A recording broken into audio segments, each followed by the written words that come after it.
おはようございます。今日もボイトレやっていきます。イェイイェイ。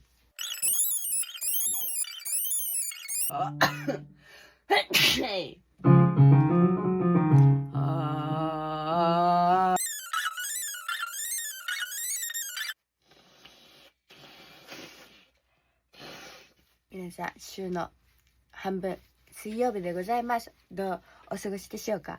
私は花粉と相変わらず戦っております。今日もあなたの小耳に企画外レディからご挨拶をさせていただきました。楽しい一日を過ごしてください。じゃあね。